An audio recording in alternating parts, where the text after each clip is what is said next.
امنیت یو له هغو ویو څخه چې د نورو هیوادونو په پرتله په افغانستان کې اصلا ساری نه لیدل کیږي د افغانستان په ګڼ شمېر ولایتونو کې د پلازمینې په ګډون چې هغه د ټول هیواد مرکز دی ناامني د هیوادوالو په وینا چې دونه زیاته ده چې اصلا خلک احساس نشي کولی چې له کور څخه د باندې وځي په ځانګړي ډول په کابل کې په تیرو څو ورځو کې چې د کابل ګڼ شمېر سیمې شاهدې وې په ځانګړي ډول داسې سیمې چې هغه په پوره ډول امنیتي سیمې دي دا سیمې چې هغه د ارګ مخه ده دا سیمې چې هغه د کابل 14 او 10 حوزه ده د دې ټولو پوښتنو د ځواب لپاره نن موږ په تحلیل خپرونه کې له ځان سره درانه میلمانه لرو چې غواړو په همدې موضوع ورسره بحث وکړو زه بشیر دریځ یم او له ما سره په خپرونه کې حشمت ستانکزی د کابل د امنیه قمندانۍ ویاند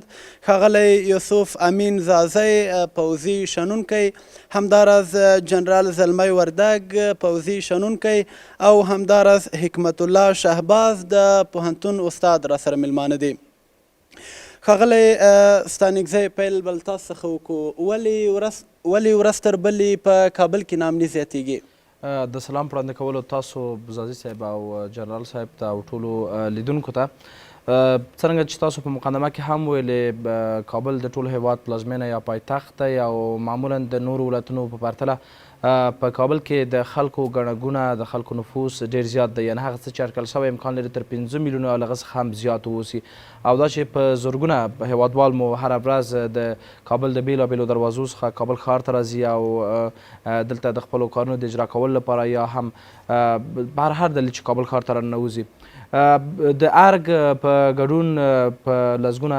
وزارتخونې حکومتي ادارې او غیر حکومتي ادارې ډیپلوماتیک مرکزونه تجارتي مرکزونه په کابل کې شتون لري او همدا د دې لامل هم شوی چې دښمن نسبت د نورو ولایتونو ته کابل ته خپله توجه زیاته کړي او تل په دې هڅه کې و چې په کابل کې خپل هغه شوم موخ ته ورسیږي خو بیا هم هغه څه چې د یو لاسته راوړنې په توګه یادولی سو دا درسته ده چې پیښې رامنځته کیږي موږ متاسفانه په دې اونۍ کې هم د څو پیښو شاهدانو خو هغه څه چې ډېر زیات مهمه دی زموږ زړور پولیس هغه امکانات چې لري په وس کې هغه کاروي او شپه ورځ د ولس په خدمت کې دی بالخصوص د کابل ښاریانو په خدمت کې د کابل امنیه قمندانۍ په راز کې ښاغلی جنرال صاحب داود امین چې یو مسلکي افسر دی او دوی د هیواد په بېلابېلو ولایتونو کې هم کار کړی او مثبته نتیجه یې درلوده دوی هغه کړنو هلته او د حکومت مشرانو هم همدغه تصمیم ونیو چې دوی کابل ته راشي چې په راتګ سره یې په 2 یا 3 وروستیو میاشتو کې موږ د پام وړ لاسته راوړنې لرو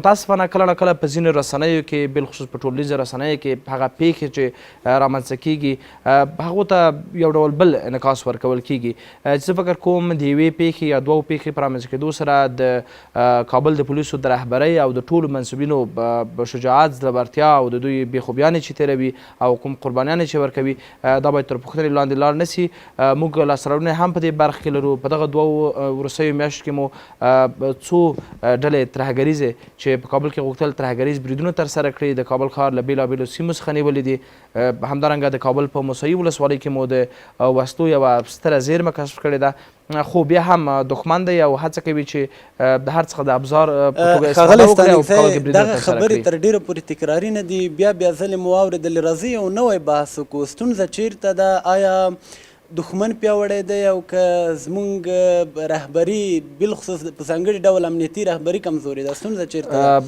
څنګه داسې یو مرکز چې هغه د یو هیواد پلازمینه ده یو ځل نه په ځلو ځل باندې د ارګ مخې ته چې پکې 9 ژورنالستان شهیدان کیږي همداراز 14 حوزه همداراز 10 حوزه هغه سیمې چې هغه یعنی د پولیسو کور ده خو داسې د یو باندې برید کیږي نو اصلا ولې فکر نه کوم دا د دښمن زړورتیا یا هم د دښمن غښتلتیا ښکاره کړي چې دوی پر جومات برید کوي دوی پر ښوونځیو برید کوي دوی ماشومان هدف ګرځوي دوی له چادرۍ څخه ګټه اخلي، کله له امبولانسونو څخه ګټه اخلي، کله د خو د دوی خبریال موخه درون د څخه خپلې ګټه موخې ته ځان اخلي. رسوي. نه هغه څه چې اوس موږ تاسو نه تنها په کابل کې بلکې په ټول هېواد کې د جګړې په حالت کې یاستو. تر اوسه پورې د بهرنیو ځواکونو شتون افغانستان کې په دې معنا دی چې موږ له هغه تروریستي ډلو سره په جګړه کې یو چې د بېلابېلو هېوادونو لخوا دوی سپورټ کېږي یا حمایه کېږي. بنان د جګړې حالت دی او جګړې کې طبعا چې قرباني به هم اخلو او قرباني به ورکوو تر هغه پورې چې یوې دوامداره سولې ته لاره پیدا کړو. تاسو مخکې ویلي چې خبرې تکراري دا تکراري نه، دا هغه څه دی چې د لاسته راوړنې په توګه موږ بیانولی سو. زه بیا هم تکراروم چې که 10 پیښې رامنځته کېږي 90 نورې پیښې د همدغه پولیسو لخوا دوی مخ لیدنه چې دښمن موخ ته خپل ورسېږي، هغه جنایي مجرمین وي که هغه تروریستان وي، هغه نیول کېږي، د قانون منګولو ته سپارل کېږي. یوه بېلګې د پارک شارنه پیښه وه چې زموږ پولیس کله چې مشکوک کېږي پر دوی باندې ډزې کوي او خپله سینه سپر ګرځوي تر څو پورې د لسګونه هغه کسان چې د وینې د ورکولو لپاره هلته راټول شوي ژوند یې وژغوري. یعنې د پولیسو کړنې د رهبرۍ کړنې او بېخوبیانې بې ځایه نه دي، خو د جنګ حالت کې او حداقل جنګ په حالت کې داسې پیښې رامنځته کېږي. مننه ښاغلی وردګ. تر کومه ځایه پورې د ښاغلي ستانکزي ځوابونه تاسو ته د قناعت وړ ول دی او هېوادوال په توګه باندې؟ بسم الله الرحمن الرحیم. لومړی تا ته ډېر دروند معزز ورور جناب یوسف امین صاحب ته، ډېر قدرمند ځوان جناب ستانکزي صاحب ته، تاسو تلویزیون ټولو درنو همکارانو ته، تاسو تلویزیون له لارې نه د افغانستان دردېدلي، ځورېدلي، پاشېدلي، غولېدلي ملت ته خپلې نیکې هیلې او سلامونه وړاندې کوم. اصلا که اساسي نقطې ته راشو، ستانکزی صاحب هغه څه وایي چې د ده مسؤلیت دی. اما اساسي نقطه په دې ملک دا دی چې په یو ملک چې سطح د دانش ډېر کم وي، احساس ژوندی نه وي، تعصب د ژبې، تعصب د قوم وي، تعصب د قدرت وي، تعصب د سیاست وي، تعصب د په اصطلاح د پیسو پیدا کول یا نه تمایلي خواهشات په یو ملک کې ډېر وي. تاسو دغه اکثره ملکونه وګورئ چې د کومې ناخوالې پکې شتون لري، دغه اصلي دلیل دی. په دې اساس باندې په دې ملک هم دغه لوړ دلیل د احساس نه درلودل دي. دلته تاسو بله ورځ د وزیر صاحب داخله خبرې په خپله په ولسي جرګه کې واورېدې چې ده ویل چې هغه څوک چې تهراګر انتقالوي یا دلته انفجار ورکوي هغه کسان دي چې په تورې شیشو او زیرو موټر یې راوړي. تورې شیشې او زیرې موټر معلوم دي د چا دي، دغه په اصطلاح باندې هغه مالکان یې څوک دي، دا ټول پېژني. اما دا چې نوم یې څوک نشي اخیستی، دا معلومول د دې ښکارندوی دی چې یعنی هغه اصلي احساس چې باید ژوندی چې موږ د مشکلاتو مخنیوی وکړو او رسوا کړو، رسوا کولی نه شو. په خبرو امنیت راتلی شي په دې خبرو باندې چې تورې خوکې راځي ولې مخه نه نیول کېږي؟ حقیقا امنیت نشي راتلی. امنیت هغه ملکو کې راځي چې ملت بسیج وي، ملت منسجم وي او د قوي ملت نه یو قوي حکومت منځته راشي. د ضعیف ملتونه همیشه غلام حکومتونه، تپل شوي حکومتونه، ضعیف حکومتونه منځته راغلي دي، ځکه چې برنامه بیرون جوړیږي او دا برنامې په داخل د ملک په خپله د ملک د اشخاص په واسطه باندې دی ترسره کوي. نو په دې اساس باندې د افغانستان کې تاسو وګورئ په 2001 کال کې چې کله بهرني دوستان دلته راغلل تر 2003 کاله پورې هیڅ خبره نه وه. د یوې نقطې نه جګړه را آغاز شوه چې د هلمند نه وه. تاسو په د 2003 آخري کال وګورئ او نن 2018 کال دی وګورئ چې جګړه په کوم ځای کې شته دی، شتون لري. د جګړې وسط، د جګړې شدت، د جګړې توسعه دا د دې ښکارندوی دی چې بدبختانه په افغانستان کې البته موږ ټول ملت نه ښیو، ټول ملت وطن فروش نه دی، ټول ملت خاین نه دی، ټول ملت په اصطلاح باندې هغه نه دی. اما بدبختي په دې کې ده چې ملت هغه کوم سالم تفکر چې دوی د ملي منافعو په خاطر باندې باید ولري او د وطن د آبادۍ په خاطر باندې باید ولري، هغه ډېر ضعیفه دی په دې ملک کې. نو په دې اساس باندې دوی خو وایي که نه د موږ امنیتي بخشونه هره ورځ قرباني ورکوي. د 150,000 عسکرو د خارجي د بهرنیانو چې دلته یې هم پیسې مصرف کوي، هم دلته خلک روزل، نن باید په یوه قصبه کې باید ټک هم نه وای، په یوه نقطه کې باید جنګ نه وای. مګر همداسې موږ بدبختانه په خړو اوبو کې په خړو اوبو کې خپلې ګټې وینو، نو دغه واسطه باندې ده چې نه امنیتي بخشونه یې مخ نیولی شي، نه یې د تامین مخه نیولی شي. وختې چې وزیر داخله د خپل هغه اقرار کوي چې هغه څوک یې وړي چې نوم یې څوک نشي اخیستی. وزیر دفاع خبرې به تاسو اورېدلې وي، ویې ویل څه عمر مخکې ویې ویل چې که تر ما بل ښایسته تاسو پیدا کړئ نو تر ما بل نابغه په د افغانستان کې نشته. بیا پرون په خپله اقرار کوي چې والا د ما په لاس کې امکانات نشته. ته څه رقم وزیر دفاع یې چې په د یوه کال کې ته امکانات نشي لاسته راوړلی. دا بدبختانه په دې افغانستان کې خبرې فیلسوفانه، خبرې افلاطونانه، خبرې د لقمان حکیم، اما اعمالو ته چې ګورې بیا د اعمالو د خبرې ډېر څه توپیر. مننه ښاغلی وردګ. ښاغلی زازی صاحب، د بهرنیو ځواکونو شتون په افغانستان کې په څه معنا دی؟ آیا د دوی دنده اوس ستاسو په اند څه ده؟ باید بهرني ځواکونه څه وکړي؟ امنیتي تړون په څه معنا ده؟ مننه تاسو ته جنرال صاحب ته، ستانکزي صاحب ته، او تاسې ټلویزیون ټولو لیدونکو او اورېدونکو ته خپلې نیکې او احترامات وړاندې کوم. ډېر ښه سوال دی، خو کله ورې ځم نه پوهېږم چې دا کورړنګ دی، څه پر راغلی دی او څه غواړي څه کوي که نه. د هر څه چې مونږ اوس ګورو علتونه مونږ بار بار په دغه خبرې کړي دي، جهتونه، ابعاد د دغه جګړې دا ټول بحثونه په شوي دي. زه فکر کوم چې ضرور به نه وي. اوس به راځو دغې ته خبرې دغه ته ولې داسې کېږي، څوک یې کوي، ولې کوي، د کوم مقصد دپاره کوي، دا څوک دي؟ دی دا هم ښیلی دي، دا هم ورته ویلي دي چې دا څوک دی. تروریزم ګوره د دوی منبع بنیاد خصوصا په افغانستان کې، زه به تاسو ته ووایم،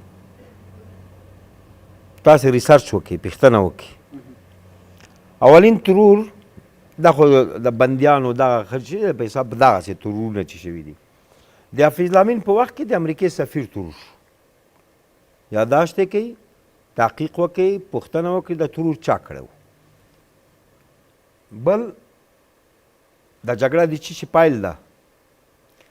قرآن یو طرف ته ده، د خدای کلام ده، شیخ الحدیثان بلې خواته دي.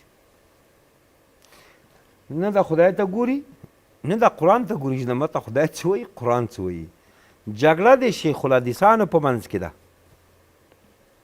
طالب شیخ الحدیث، دا حزب اسلامي و، دا پلانکای اسلامي، دا پلانکای اسلامي، دا ټول شیخ الحدیثان دي، تر طالبانو، تر داعش، تر دغه ټولو پورې او مخکیني هم. شیخ الحدیثان خپلو منځو کې څه وایي، تا غلط حدیث وي، تا غلط حدیث وي، ته غلط یې، ته غلط یې. پیسې ټول غرب ورکوي، امریکا، انګلیس ده، او اسلحې مهمات هم دوی ورکوي د 40 کالو کې. نومي جهاد پکې یخی. تاچر راځي په پاکستان کې، هغه ډیوران کرښې دغو سیمې ته راځي، د جهاد اعلان کوي. صحیح. زه داسې وایم ښه چې اصلا د جهاد هغه مجاهد کبیر دا انګریزان او امریکان غربیان دي. د شیخ الحدیثان هسې چټي خدای ورکولي دي، ښه چټي ډکې پورته پورته ورسي. نه ده د اسلام په خاطر جنګ ده، نه اسلامي بڼه ورکولی شو، ځکه چې دلته مسلمانان وژلی کېږي، دلته بېګناه خلک وژلی کېږي، که نه؟ او دا دعوا غلطه ده. غلطه به دا ده چې مونږ یو تجربه کړې وه، روسان راغلي وو لښکر یې، که نه؟ خلکو جهاد په وکړو مقابل کې، صحیح ده.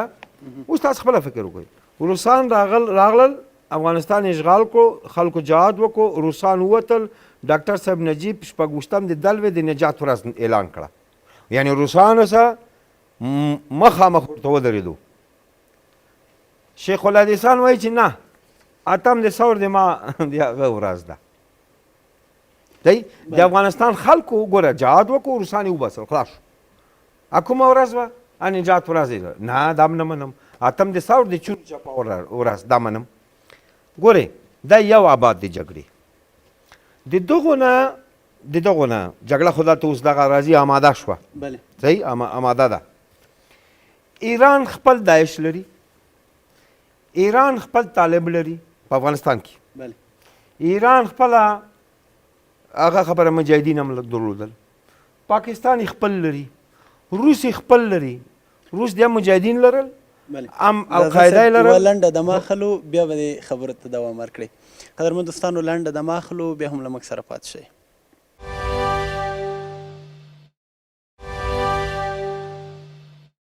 بیا هم ښه راغلاست. ښه عمومي خبرې مو کړلې، راځئ د خلک پوه شي ایران، پاکستان، افغانستان دا ټول زموږ لیدونکي ته اوس اصلي پوښتنه دا ده چې هر هیواد په خپل ځای افغانستان کې اصلا اوس دوی څه وکړي؟ کابل چې له خوست او له لوګر او له بدخشان نور د خلک راځي دلته امن کې ځان ژوند وکړي، دلته امن نه دی، څه وکړي؟ بالکل بالکل.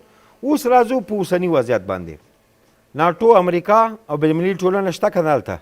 صحیح ده. سوال دوی ته ده. ما خو هېڅ هم نه لرم، زه خو هر څه خراب شول. صحیح ده.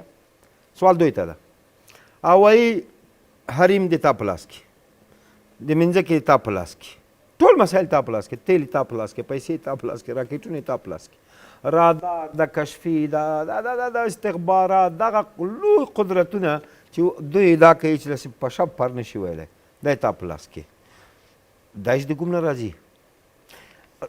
استخبارات هم د تا په لاس کې. ته وایې چې ورجانه په کابل ښار کې حمله کېږي، کوم ځای کې کابل ښار کې حمله کېږي؟ دغه استخبارات ته چې دغه راپور دې راواخیستو دا د کومې مرجع نه راواخیستو؟ دا خو تحلیل کېږي، دا خو تجزیه کېږي، دا خو داسې اسانه خبره نه ده چې ګل محمد زنګ وویل وروره چې داعش درغی ورجانه کابل. ښه، اول داسې فکر وکړئ. دا د پولیس استازیتوب کوي او موږ هم نظامیان وو، زه جنرال صاحب هم نظامیان وو. دوی بعضې خبرې نه شي ویلی خو موږ دې ته وایو. دغه سړی چې دا راپور ورکوي چې داعش یا طالب نوم یې اول نه ښیي، صحیح ده. په کابل ښار کې احتمالا د هغه برید شته دی د دو ورځې وافته کې. دا پولیس داسې ځان څه فکر کوي ښه په کابل ښار کې اسنجي څومره عسکر لرم، څومره پیرهدار لرم، څومره ځای منصب لرم، څومره خدمتي لرم، څومره د وکیلانو څه دي، څومره د وزیرانو څه دي، څومره د قمندانانو څه دي، فکر دی کومه قطعه مې ده، کومه اوضاع مې ده، څومره پرسونال مې ده. ښه، اوس دا ټول کابل 6 میلیونه نفوس دا خو د هر یو باید سر وساتلی شي. څومره ادارې لرم، ولا چې زه وزیر داخلي او قمندان امنیه اوس هم لیونی کېږم چې زه اوس دا که دغه ځینه دغه پیرهدار خوروم خو دغه تشه پاتې کېږي، که یغه ځینه هغه قطعه مې خوروم هلته تشه پیدا کېږي. دلته د انتخابات سایټونه امنیت ونیسه، دلته د پلانکي سنتي دی هغه ونیسه امنیت ونیسه، دلته د پلانکي واده دی امنیت ونیسه، دلته څه پلانکی دی هغه غره نه راکښته کېږي ورجنه امنیت یې ورته ونیسه، دلته ورجنه ډوډۍ ته نفر راته ولګه، هلته ملا وایي چې ما امنیت ونیسئ، هلته چړي غږ کوي چې ما امنیت ونیسئ.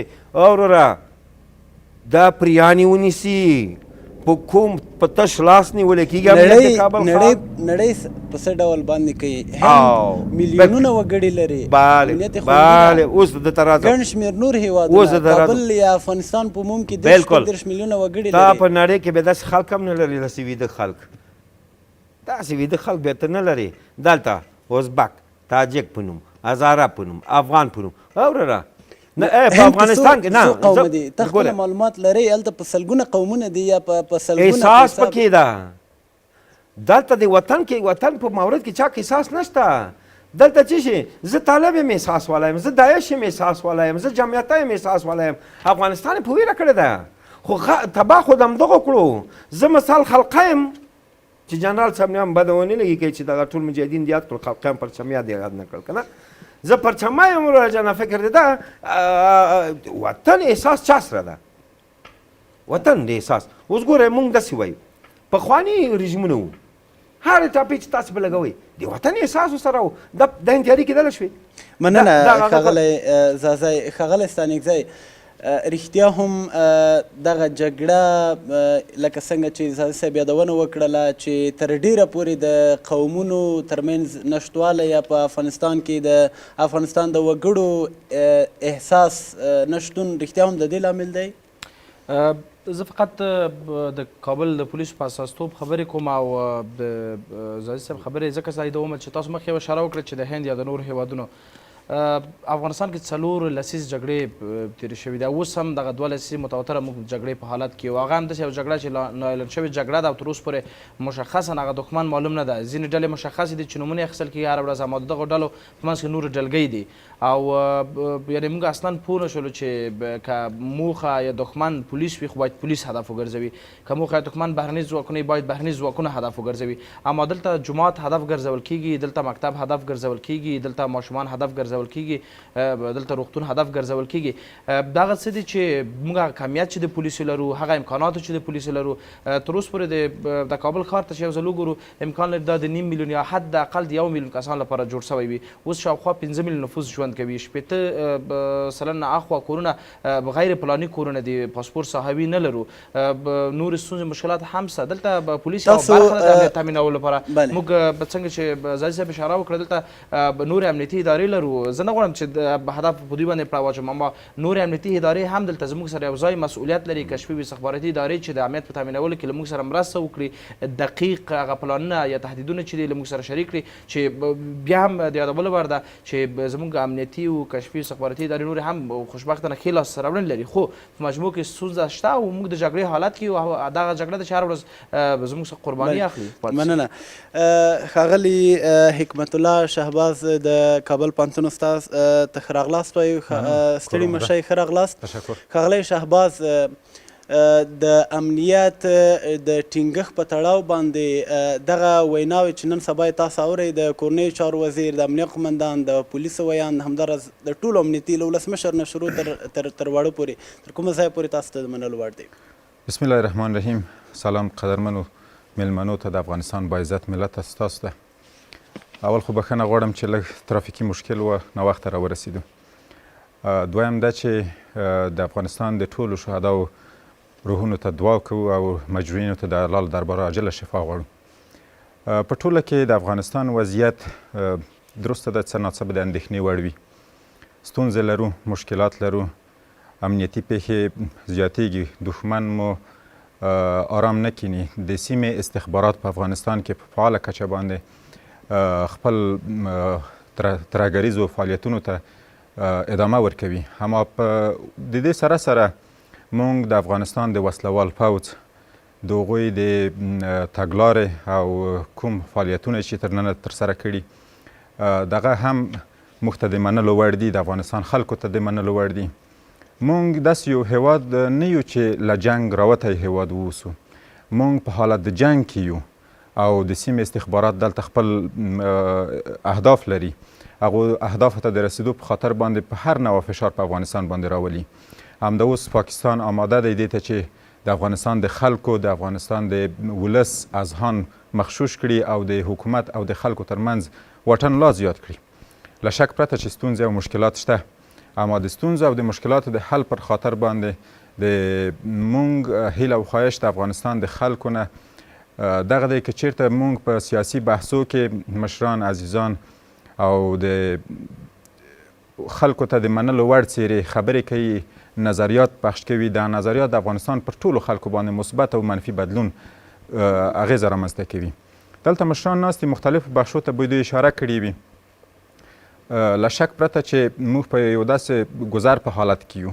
دغه جنګ باید په ښه شکل باندې سفري شي، اما په اوس مهال کې یوه نوې ستراتیژي د جنګ بدلون پیدا کړی. پخوا وختو کې درسته ده چې د تیر نظام څه ستونزې درلودې. ستونزې په دې معنا باندې چې د دښمن سره معامله کېدله. د معامله په اساس د ده استواره وه چې 60 واره پاکستان ته سفر وشو، هېڅ نوع لاسته راوړنه معامله نشته ده، اوس معامله نه کېږي. له شک پرته چې اوس به معاملې وجود ولري، اما په بالمثل مقابل باندې د اوس په پاکستان باندې د افغانستان د حکومت لخوا په کافي اندازه فشار وارد شوی. زموږ وسلوال پوځ حداقل پر خپلو پښو ولاړ پوځ دی، هغه بې پرې پوځ دی، هغه حزبي و قومي و سمتي و مذهبي پوځ نه دی او د دښمن افکار هم د افغانستان خلکو ته معلوم افکار دي. راځم یوې نقطې ته چې دښمنان د افغانستان په هیڅ وجه باندې آرام نه کینی. نه ایران نه پاکستان غواړي چې یو ګاونډی هیواد د افغانستان په نامه باندې مستقل، آباد، باثبات نظام ولري. نو هغه هره ورځ د افغانستان په داخلي اموراتو کې مداخله کوي، د اهدافو ته د رسیدو په خاطر باندې د افغانستان پر خلکو فشار واردوي، د افغانستان په ملت باندې فشار واردوي. همدا اوس څو ورځې کې موږ تاسو دغه بمي چاودنې شاهد یو. د نړۍ په ډېرو لویو لویو قدرتونو کې هم دغه بمي چاودنې پیښې ترسره کیږي او د افغانستان په نظام کې خو له شک هره ورځ پرته ترسره کیږي؟ نه دا یعنې معمول نه ده چې هره ورځ به ترسره کیږي. ستونزې وجود لري. موږ په دې باندې عرض وکړو موږ هغه کاملا پختګۍ ته نه یو رسېدلي. 14 کاله د افغانستان نظام افغانستان کې له کلونو راهیسې جنګ روان دی. زه چې پیدا یم زما له پیدایښت نه تر ننه پورې جنګ روان دی. اخر پای کله دی؟ له شک څوک پرته به دې هېواد ته په رښتیا کار کوي او امنیت به خوندي کوي؟ ګوره مهمه خبره دا ده افغانستان کې ډېر تر 100 کلونو جنګ جریان لري. کله چې شاه امان الله خان حکومت راوپرځېده د هغې په مقابل کې بغاوت ترسره شو. تر نننۍ ورځې پورې همدغه جنګ جریان لري. سمه ده د جنګ ابعاد په افغانستان کې څه سیاسي وي او کله به هم جنگ په افغانستان کې استخباراتي جنگ وي اما اوس په افغانستان کې مستقیم جنگ دی. 10 کاله تر 40 کاله پورې کېږي چې افغانستان کې مستقیمه جګړه روانه ده.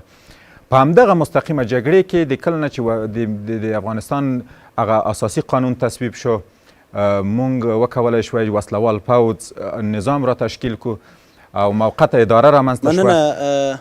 حداقل یو څه لاسته راوړنې دغو نظامونو درلودې دغو حکومتونو درلودې. مننه ښاغلی شهباز. لنډه دمه اخلو بیا به هم تاسو ته نوبت درکړو. مهرباني. لنډه دمه اخلو له دمې وروسته بیا هم له موږ سره پاتې شئ.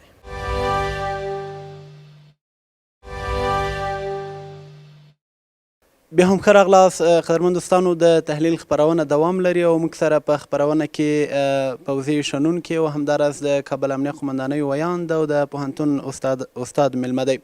ښاغلی وردګ د یو پوځي شنونکي په توګه باندې له کلونو راهیسې تاسو د افغانستان د جګړې ننداره کوئ او ګورئ او دا داسې نه ده چې ووایم چې 1 کال یا 2 کاله کېږي د جګړې. ولې دغه جګړه پای نه لري؟ راځئ څنګه واقعیتو به ته ګوته ونیسو. واقعیتونه دا دي چې مو مخکې په اول کې م درته وایي چې هغه ملکونه سطح دانش پکې ډېر ټیټ وي. هغه ملکونه د لوی آفتو سره مخامخ کېږي که افغانستان چې جګړه یې پای نه مومي. اول په افغانستان کې ملامت نشي پیدا کولی. د خپل په اصطلاح بام واورې په بل باندې غورځوي. که چیرې په افغانستان کې زه د مجاهد په صفت وایم چې دغه اشتباه ما کړې وه، یو کمونست ورور وایي چې دا اشتباه ما کړې وه، یو بل وایي چې طالب وایي چې دا اشتباه ما کړې وه. راځئ چې دا اشتباه دوباره تکرار نه کړو. هماغه په خپل اصلاحات منځته راوړي. او که چیرې زه په کمونست ګوته ونیسم چې کمونست تا دا کړي دي او هغه مجاهد ته وایي چې تا دا کړي دي، دا په خپله سلسله د امتداد د جګړې دی. دوام په هغه ملکونه کې چې توازن د عدالت شتون ونه لري، توازن د عدالت د قانون د حاکمیت نه منځته راځي. هغه ملکونه کې چې قانون د شخصي بڼې حیثیت ونیسي، ځکه انحصاري سیستم منځته راولي. دغه باعث د دې کېږي چې پیشرفت په یو ملک نه کېږي. دلته بدبختانه توازن د هغه نه دی، عدالت نشته. بس مخکې ګوره ستانکزي صاحب څه خبره وکړه، تا ورته وایي چې قمندان امنیې ته لاره بندي. که دلته توازن د عدالت شتون درلود، خلکو سطح دانش پورته وای، چیرې د پولیس الارم چې لګېږي خلکو په خپله باید لاره ورکړې وای. دا اوس تاسو یو چیرې اور اخلي اطفایه په 2 سطحو کې نه وررسي. په یو چیر کې جګړه دی، پولیس په لاره کې بند پاتې یا الارم لګوي، ملکي کنځا ورته کوي، لاسي لارې وربندوي. ځکه چې دلته توازن د عدالت د دانش نشته. نو په دې اساس باندې موږ په تاریخ کې هیڅ لاسته راوړنه نه لرو. که د موږ وایو چې موږ لاسته راوړنه لرو، بلکې نه لرو. موږ 15,000 کلن تاریخ لرو، د یو ماشوم حیثیت لرو. د اوس 280 کاله کېږي چې افغانستان جوړ شوی دی. ته ماته راوښیه ستن جوړولی شي؟ ستن نشي جوړولی. موږ هیڅ لاسته راوړنه لرو، اقتصاد نه لرو، د خزانې په سر باندې ناست یې ګدایګر یو، کچکول په غاړه باندې پروت دی، ملک په ملک ګرځو ګدایي کوو. دویم، که چیرې واقعا په افغانستان کې د موږ با دانش بافهمه خلکو د افغانستان د ملي منافعو دپاره کار کړی وای، دغه حالت منځته نه راتلی چې لکه نن چې منځته راغلی، چې یو بل پسې چاړې رااخیستي، په اصطلاح تعویضات دلته شتون لري. نو په دې اساس هغه کسان چې سطح دانش د ملي منافعو دپاره دی، هغه همیشه په انزوا کې قرار ورکړی. زه به نمونه 2 مثاله قوي درکړم. مخکې د امان الله خان خبره یاد وکړه، د ځوان ورته وایي چې امان الله خان ازادي واخیسته، درته غوښتل چې افغانستان او اروپا جوړه کې سرحد چیرې ورسېد، د کافر په نامه باندې د ملک نه وچلل شو. بدبختانه د حکومت اقتدار چا ته په لاس کې ورکړي چې نه سواد یې درلود په اصطلاح لارې یې نیولې. دوهم داود خان و چې د برژنیف په مقابل کې ودرېدی وایي چې دا یو مستقل هیواد دی، دا یو آزاد هیواد دی، دا په اصطلاح خودمختاره هیواد دی. دمغه خپل لاسپوڅې په ذریعه باندې داود خان څه شو. نو په دې اساس موږ ټول غلط وایي چې یا موږ لاسته راوړنه لرو یا هم دې ملک ته خدمت کړی، که دې ملک ته خدمت کړی وای د پردیو دوستانو به دلته څه غوښتل، که موږ خدمت کړی وای د 6 میلیونه نفوس به کابل ته ولې هجوم راوړل، که موږ خدمت کولی په اصطلاح بدبختانه جنګ به د یوې نقطې نه نن د افغانستان په شرق جنوب غرب او شمال کې به شتون درلودی. نو په دې اساس زم دروغ وایم، بلم دروغ وایي، بلم دروغ وایي. تر څو چې موږ دغه دروغ ورک نه کړو، په اصطلاح خپلې خبرې د عمل سره یو شان نه کړو، افغانستان هېڅ وخت تغییر نه مومي او افغانستان به بد حالت کې قرار لري. مننه ښاغلی وردګ. ښاغلی ځاځی، نن موږ غوښتل چې په دې خپرونه کې عموم د ټول افغانستان په کچه خبرې وکړو، په ځانګړي ډول په دې وروستیو کې کومو ولسوالیو چې سقوط کړی دی په دې تړاو مو غوښتل عمومي خبرې وکړو. د کورنۍ چارو وزارت ویان ته زنګ وایي، هغه وایي چې دا زموږ مسؤلیت نه دی. د کورنۍ چارو وزارت مسؤلیت څه دی؟ ګورې دوی خبرې دي. یو د افغانستان ولس ته چې د افغانستان د ولس په سر یې څوک دعوه کوي چې زه مو مشر یم، یعنې زه مو خدمتګزاره یم. دا په ټول افغانستان کې 1000 تقریبا 1500 کسان دي تر ولسوالۍ په کچه. په عامه توګه ما همیشه ویلي دي، خلک وایي دغه خبره څومره ډېره کېږي، شپانه 1500 د رئیس جمهور نه نیولې تر د ولسوالۍ په کچه پورې. که دغه خلک خدای پېژندلی، واقعا مسلمانان وای، افغانان وای، او په دغو خلکو باندې زړه بدولی، با تعلیمه وای، پرهیزګاره وای، اخلاق یې لرلی، با تقوا وای، افغانستان مشکل ستونزه حل وه. یو دغه نړیوال چې موږ ته همکارۍ دپاره راغلي، دا که په خپل ژمنو وعدو کې ولاړ وای، چې ویلی هغه یې عملي کولی، او ریښتونې موږ ته د همکارۍ د دغه پر راغلی وای چې موږ تاسو سره همکاري کوو، وطن درته جوړوو، ښه مدیریت درته جوړوو، خو خبره راکړه روغه وه که نه. دا دوه، دلته هم ستونزه لرو، هلته هم ستونزه لرو. وخت چې ته په ټول افغانستان کې چې موږ تقریبا 40 میلیونه نفوس په هغو جملو کې ته 1500 نفره چې دا رهبري کوي، مدیریت کوي د ټوله رمه، 1200 ما په تخمین سره چې ما داسې ډېر ناست یم چرت مې ویلی، دا ټول غلی، تش 300 نفر یې سم خلک یې ورکې، ته د وطن جوړوی شي؟ 1200 یې ټول غله او 300 پکې روغ خلک، د وطن جوړوی شي؟ تا ته چې دغه خارجان د تروریزم په مقابل کې یا د هغه پرې مبارزې ته دلته راغلي دي او تروریزم چیغې وهي پاکستان، او دی ورته وایي چې تهدیدوم دی دا د قوم دا د قوم ده. پاکستان چې ورته وایي چې ډېرې سترګې مه برک برک کوه، دا خلک ټول هغه خلکو چې ما مجاهدینو ورته ویلي او شوروي دی ته وباسلو، ته اوس هغه ته تروریست وایي؟ فکر ده ته د کوم هغه باغملی پاکستان ورته وایي؟ دا خو همدغه ما مجاهدین ورونه وو، همدغه تا جوړ کړل، هغه جوړ کړل، ما ډوډۍ هم درکړه، کار مې هم درکړو، او دا تروریستان شول. صحیح. بیا دغه پاتې شوني چې تا نه پاتې دي، عرب نه راغلي دي، چچن نه راغلي دي، د تاجکستان نه راغلي دي، ټول دا چېرته وشړم؟ دا خو مجاهدین وو، په 10,000 کورونه دي هلته په پاکستان کې، اوس یې په نوم داعش پکې خو درته.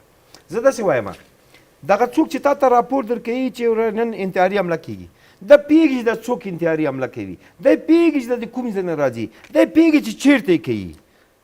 ګوره زه او جنرال صاحب دواړه نظامیان وو، دا تعلیلیږي، دا ارزیابي کېږي، دا ټول ما مخکې د پروګرام نه هم تاسو دا بحث وکړو. نو دغه مسایل چې ما تاسو ته یاد کړل ښه، دغه انتحاري د هغه ځای نه راځي، دا سړی ښه پوهېږي، دا تا ته اطلاع درکوي څوک راځي، د کوم ځای نه راځي، چېرته انتحار کوي، دی راولي درته. دغه پولیس ته وایي چې پولیسه کابل کې هم هغه انتحاري کېږي، دا پولیس سرګردانه. اوس خو 6 میلیونه نفوس ته خو پولیس یو عسکر نشي درولی چې انتحاري را روان ده. که ته خاین نه وې خو انتحاري وخت چېرته راځي چې زه خوله ور ماته کړم هغه ځای نه درته ښیم څه وخت راځي هغه نه درته ښیم څو ورسره دي هغه نه درته ښیم لاړ شه امریکا نه زه تا ته په وایم لاړ شه ته خبرې دا استخبارات پسې معنا نه د ناټو ایساف امریکا نه پوښتنه وکړه لاړ شه د هغه نه پوښتنه وکړه رئیس د عمومي د امنیت ته پوښتنه وکړه دغه کې د وزارت داخلي څه مسؤلیت تاسو ما ته ووایي د وزیر داخلي دلته څه مسؤلیت دلته د وزارت داخلي د پولیس مسؤلیتونه معلوم دي وظیفه معلومه ده چاتر د امنیتي هوایي ځواکونه ټول صنوفي زمینی ځواکونه ټول صنوفي سرحدي وزارت داخله فکر ده سره د ریاست امنیت ملي او کشفي ادارات په زرهاوه سوله ورکړي دي په زرهاوو لاړ شه هغه نه پوښتنه کوم دغه ستانکزي نه پوښتنه وکړه ورته چې کوم نه دغه تورستان راځي څوک دی دغه لاړ شه د امریکا نه پوښتنه وکړه چې د تورستان څوک دی د داعش څوک ده تاسو ګورئ دغه افغانان ګورئ وزیر داخله قماندان د امنیه استانکزی د سرباز د پولیس د اردو د بغه ولې ګورئ زه بله خبر ته وکړم دا استانکزی صاحب خبر ده زه دروغ نه ته وایم قماندان د امنیت تا ته لاړ شي هغه وکړي څه ورته دغه تدابیر د امنیتي د کوم تاسو ویلي د شاوخوا د کابل کې چې جوړوئ ګرین زون ده ونه پوهېږم دغه غز هغه ده تاسیسات یې څوک به ته د ایجاد کړي امریکایان ولې نه ورته د ایجادوي اردو ولې هلته کار نه کوي کمرې د هغه د امنیتي د کمرې چې ویلي دي چې ورجنه باید دا ټول هغه شي کمرې ولې نه ورته کابل ټول کمره باید چې هغه وکړي ګورې ولې امکانات پولیس ته نه ورکولی کېږي ګورې دا لاړ شئ زه رسانۍ نه دغه خواهش کوم ورونو چې خپلو منځو کې مه خورئ لاړ شه امریکایانو دغه د جبار قهرمان خبره سربریتو ته کښېنئ اوس دغه وکیلان چې انشاءالله په خیر خلاصیږي ختمیږي دغو ته وایم چې لاړ شه د سربري ته کښېنه چې اوره ته څه غواړې د افغانستان کې ګوره ټوپک دی راکوي پیسې دی راکوي تیل دی راکوي ټانک دی ده هوا دی ده منځک دی ده مونږ یې تاسې راچولې دیموکراسي رسانې اله انتحار وشو اله ونیسئ وزیر داخله ونیسئ مرۍ کې راونیسئ اله اشرف غني ته کنځلې وکئ اله کرزي ته کنځلې وکئ هغه هلته ناست دی چې دا هغه بیا عقل ته ګوره چې څنګه خپل عام یې وژنم عام یې خپلو منځو کې جنګ په جنګ اچوم صحیح دی عام یو بل ته کنځلې کوي هغه وایي چې ای پښتون بل ورته چې ای تاجک خاین بل ورته چې دا ای هزاره خاین فکر ده دغه بیا عقل ته ګوره دغسې لیبې در باندې شروع کړي دي چا شروع کړي دي بیا یې درته وایم امریکا توره ارتجاع فکر ده انګلیس او غربیان مننه ښاغلی زازی ښاغلی ستانکزی د راتلونکي د کابل امنیت لپاره تاسو پلان لرئ راتلونکي څه غواړئ څنګه دغه امنیت ټینګ کړئ البته څنګه چې پیل کې مو د کابل امنیت تامینول هغه ټیم چې دی یو برخه د کابل پولیس دی او دلته موږ نور امنیتي ادارې هم لرو چې خوشبختانه له پخوا څخه تر اوسه پورې دوی زیاتره همغږي شوي دي او معمولا هغه عملیات چې ترسره کیږي د کابل پولیس سره په همغږۍ کې ترسره کیږي کله چې د وزیر اکبر خان پیښه رامنځته شوله او د ټانکر پیښه او چې متاسفانه ډېر شمېر زموږ تاسو هېوادوال پکې په شهادت هم ورسېدله داسې یو ویره وه چې او داسې یو څه اورېدل شوي هم و چې ځینې ډیپلوماتان ځینې ډیپلوماتیک ادارې تر سفارتونو پورې افغانستان پرېږدي ترک کړي او دا خو معموله ده چې تر اوسه پورې هم ټول افغانان او بالخصوص زموږ امنیتي ځواکونه مادي او معنوي ملاتړ ته ضرورت لري خبرو ته به دوام ورکوئ وبښئ ستانکزی صاحب دمه به واخلو لنډه دمه اخلو بیا هم له موږ سره پاتې شئ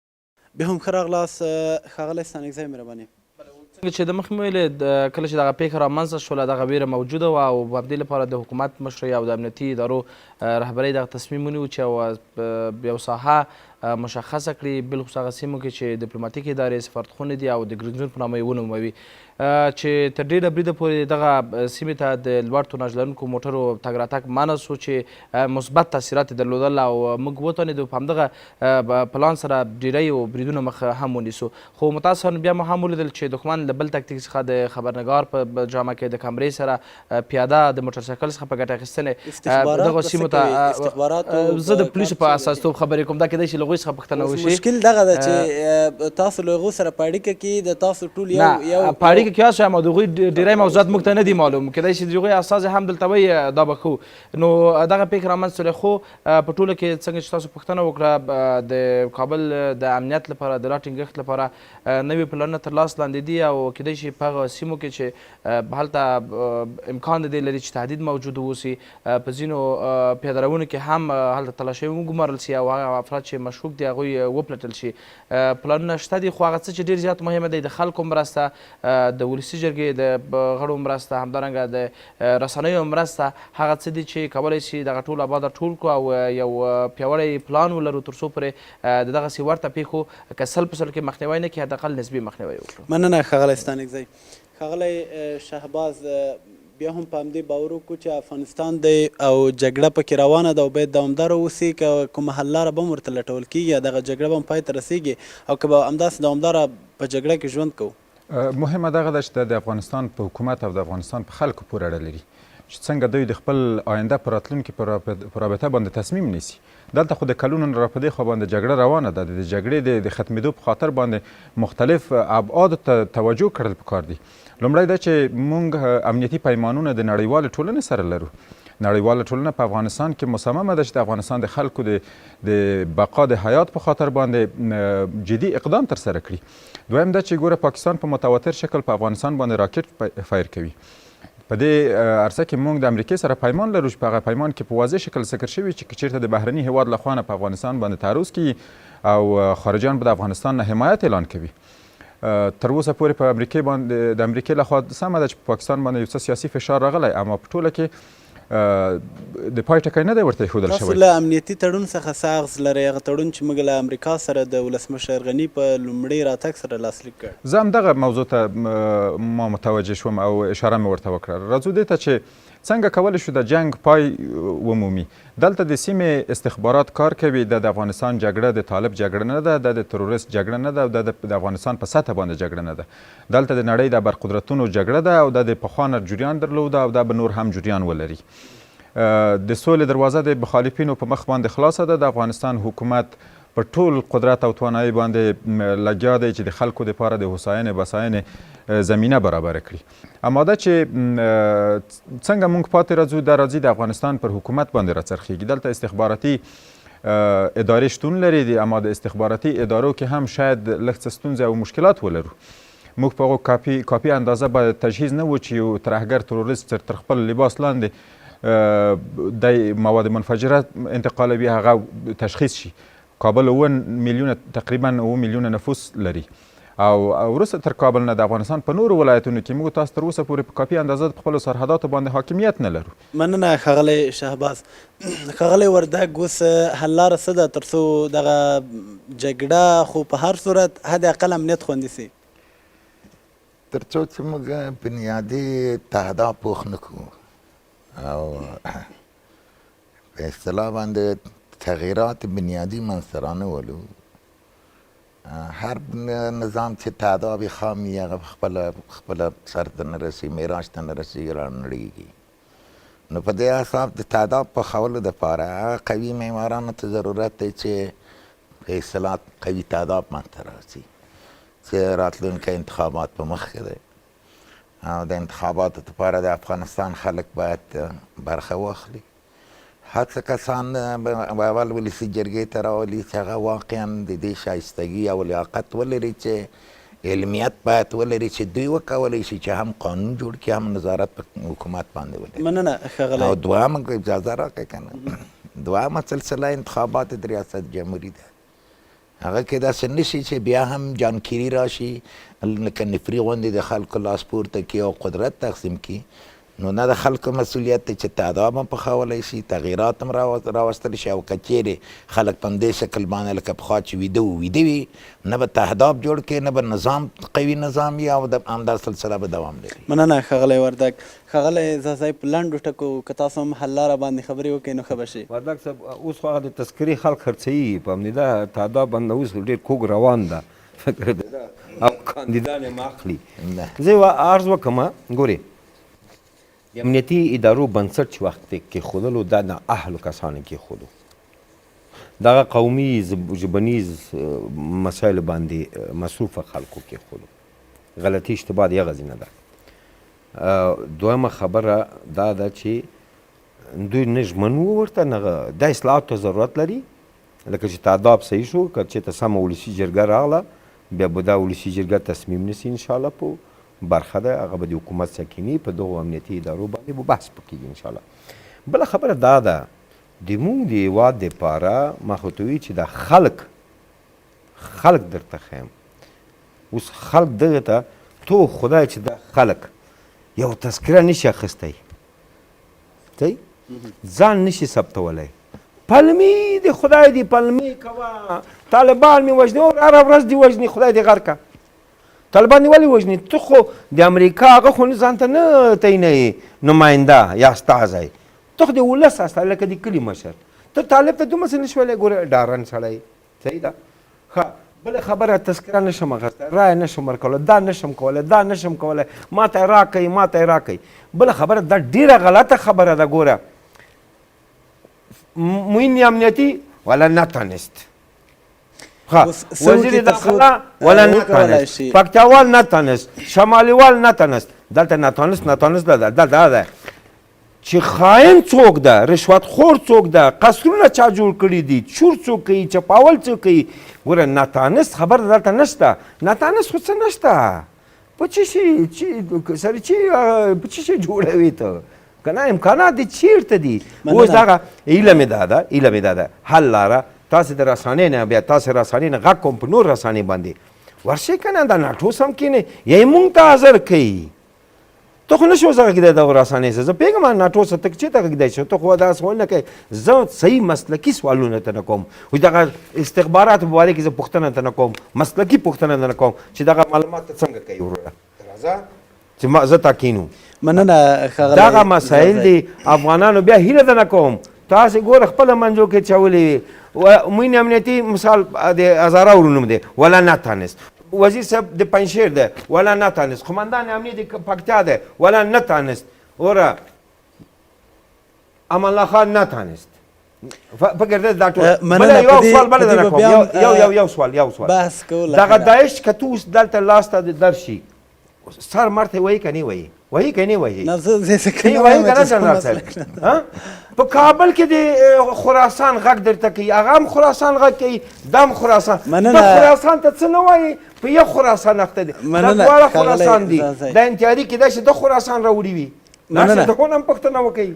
مننه ښاغلی ستانکزی. د تورې ښیښو یادونه هم وشوله او په عموم کې مخکې مو هم خبرې وکړلې.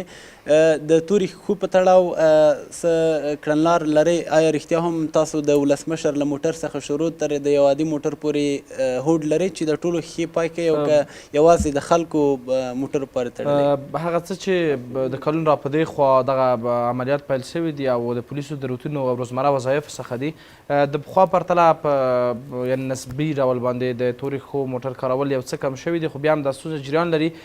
د پخوا یا د راتلونکي په اړه څه نشم ویلی، خو اوس فعلا د کابل امنیه قمندانۍ رهبرۍ چې ده په دغه برخه ډېره زیاته جدي ده او موږ په دې 2 میاشتو کې له 1000 څخه ډېر زیات هغه وسایط مو درولي دي چې تورې ښې درلودې، قانوني اسناد یې نه درلودل او هغه موټرسایکل چې قانوني اسناد نه درلودل چې ډېری تروریستي پیښې او جنایي جرمونه د همدغو وسایطو څخه په کارولو ترسره کېدل. په دغه برخه کې مبارزه جدي ده، خو څه چې ډېر زیات مهمه دی که غواړي دغه مبارزه دوام پیدا کړي، د ولسي جرګې د مشرانو جرګې او د حکومت د نورو مشرانو ملاتړ حمایت ډېر زیات ضروري دی. مننه ښاغلی حشمت ستانکزی د کابل امنیه قمندانۍ ویاند، ښاغلی یوسف امین زازی پوځي شنونکی، همداراز ښاغلی جنرال زلمی وردګ د پوځي شنونکی او همداراز حکمت الله شهباز د پوهنتون استاد چې نن مو راسره په بحث کې ګډون وکړ. قدرمن دوستانو تر بیا تاسو هم په خدای سپارو تر بلې تحلیل خپرونې ښه وخت.